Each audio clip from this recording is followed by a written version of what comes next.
Мама решила убить 2 зайцев. С утра встала, 4:30. Да, пришла на кухню, сделала уже голубцы. Теперь, думаю, потушу сосисками и картошку отварю.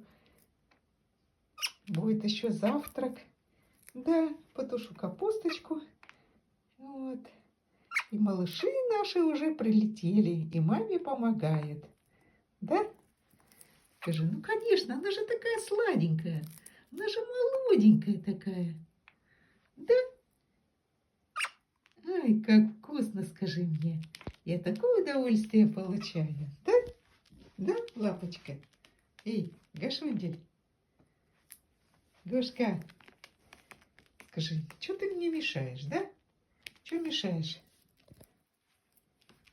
Иди сюда.